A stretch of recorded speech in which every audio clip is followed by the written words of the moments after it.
আসসালামু আলাইকুম। বাংলাদেশ বেতার রাজশাহী স্থানীয় সংবাদ পড়ছি আব্দুর রহমান মাসুম। রাজশাহী নগরীর বড়কুঠি মাস্টারপাড়া এলাকায় গোয়েন্দা তথ্যের ভিত্তিতে সেনাবাহিনীর নেতৃত্বে একটি যৌথ অভিযান পরিচালনা করে তালিকাভুক্ত সন্ত্রাসী মুরাদ শেখ ওরফে ককটেল মুরাদকে গ্রেফতার করেছে সেনাবাহিনী। গতকাল দিবাগত রাতে অভিযান চালিয়ে তাকে গ্রেফতার করা হয়। এ সময় তার কাছে থাকা অবৈধ একটি বিদেশি পিস্তল, একটি ম্যাগাজিন এবং 1 রাউন্ড গুলি জব্দ করা হয়। আজ তাকে নগরীর বোয়ালিয়া মডেল থানায় হস্তান্তর করা হয়েছে। এদিকে এক বিজ্ঞপ্তিতে জানানো হয়েছে, বাংলাদেশ সেনাবাহিনী সর্বসাধারণের নিরাপত্তা নিশ্চিত করতে বদ্ধপরিকর। যে কোনো অপরাধমূলক কর্মকাণ্ডের তথ্য নিকটস্থ সেনা ক্যাম্প অথবা আইন শৃঙ্খলা বাহিনীর নিকট প্রদান করতে সকলকে অনুরোধ জানানো হয়েছে। সরকারি খাদ্য বান্ধব কর্মসূচির আওতায় নওগাঁয় শুরু হয়েছে খোলা বাজারে ওএমএস চাল ও আটা বিক্রি। আজ সকালে শহরের তাজের মোড় এলাকায় এর উদ্বোধন করেন জেলা প্রশাসক মোহাম্মদ আব্দুল আওয়াল। এ সময় সদর উপজেলা নির্বাহী অফিসার ইবনুল আবেদিন, সহকারী জেলা খাদ্য নিয়ন্ত্রক আমিনুল কবির, উপজেলা খাদ্য কর্মকর্তা গোলাম মাওলা সহ কর্মকর্তারা উপস্থিত ছিলেন। জেলা খাদ্য নিয়ন্ত্রক কার্যালয় জানায়, পৌর এলাকার 12টি পয়েন্টে 12 জন ডিলারের মাধ্যমে প্রতিদিন 9 মেট্রিক টন করে চাল ও আটা বিক্রি হবে। একজন ভোক্তা সর্বোচ্চ 5 কেজি করে চাল ও আটা কিনতে পারবেন।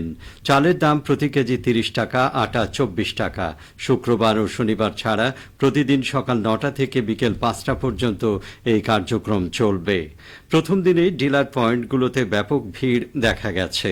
জেলা প্রশাসক বলেন, চাল আটার দাম নিয়ন্ত্রণে রাখতে এই কার্যক্রম চালু হয়েছে। অনিয়ম পেলে ডিলারদের বিরুদ্ধে ব্যবস্থা নেওয়া হবে। রাজশাহী বিশ্ববিদ্যালয়ে ছাত্র জনতার গণ অভ্যুত্থান বার্ষিকী উপলক্ষে শহীদ পরিবার ও আহতদের সংবর্ধনা অনুষ্ঠিত হয়েছে। গতকাল সিনেট ভবনে অনুষ্ঠিত এই সংবর্ধনায় প্রধান অতিথি ছিলেন উপাচার্য প্রফেসর ডক্টর সালেহ হাসান নকিব। উপ উপাচার্য প্রশাসন প্রফেসর মোহাম্মদ মাইন উদ্দিনের সভাপতিত্বে এই অনুষ্ঠানে বিশেষ অতিথি ছিলেন উপ উপাচার্য শিক্ষা প্রফেসর মোহাম্মদ ফরিদ উদ্দিন খান ও কোষাধ্যক্ষ প্রফেসর মোহাম্মদ মতিয়ার রহমান। অনুষ্ঠানে গণ অভ্যুত্থানে শহীদ পরিবার ও আহতদের স্মারক ক্রেস্ট উপহার দেয়া হয়। অনুষ্ঠানে উপাচার্য তাঁর বক্তব্যে বলেন, 2024-এর গণ অভ্যুত্থান ইতিহাসে এক অভূতপূর্ব ঘটনা। শিক্ষার্থীরা দেশের আপামর জনসাধারণকে নিয়ে যে ত্যাগের মাধ্যমে দেশকে স্বৈরাচার মুক্ত করেছে তা অকল্পনীয়। বিপ্লবের সেই চেতনায় একতাবদ্ধভাবে সমাজকে এগিয়ে নিতে হবে, যাতে আর কখনো স্বৈরাচার ফিরে আসতে না পারে।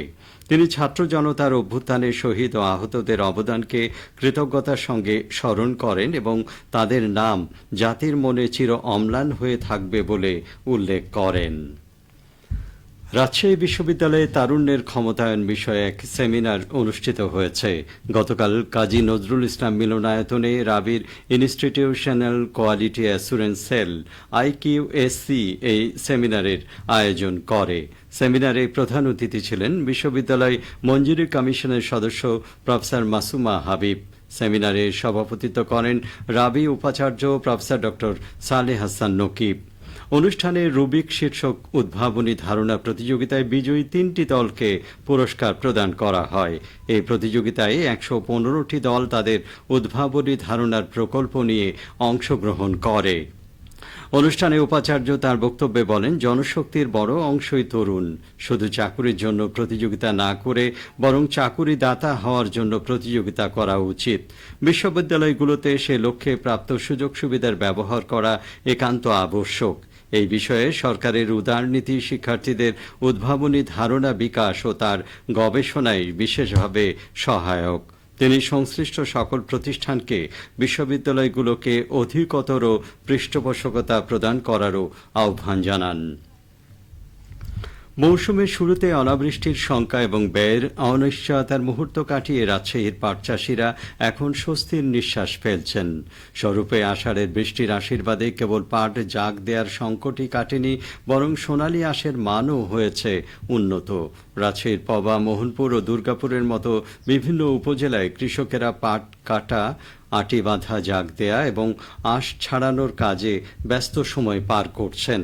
রাজশাহী জেলা কৃষি সম্প্রসারণ অধিদপ্তরের তথ্য মতে চলতি মৌসুমে জেলায় পাট আবাদের লক্ষ্যমাত্রা ছিল 17,185 হেক্টর জমি। তবে লক্ষ্যমাত্রা ছাড়িয়ে রেকর্ড পরিমাণ 17,305 হেক্টর জমিতে পাটের আবাদ সম্পন্ন হয়েছে, যা গত কয়েক বছরের মধ্যে সর্বোচ্চ। আষাঢ় মাসের মাঝামাঝি থেকে পুরোদমে পাট কাটা শুরু হয়েছে, যা চলবে শ্রাবণ মাস জুড়ে। অনুকূল আবহাওয়ার কারণে এবার সার্বিক ফলন ভালো হয়েছে।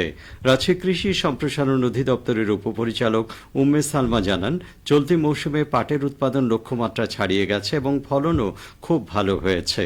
কৃষকদের দুশ্চিন্তার কারণ ছিল পাট জাগ দেয়া, যা সাম্প্রতিক বৃষ্টিতে সম্পূর্ণ কেটে গেছে। এতে আঁশের মান উন্নত হবে। আশা করা হচ্ছে চাষিরা এবছর লাভবান হবেন। সবশেষে আবহাওয়া।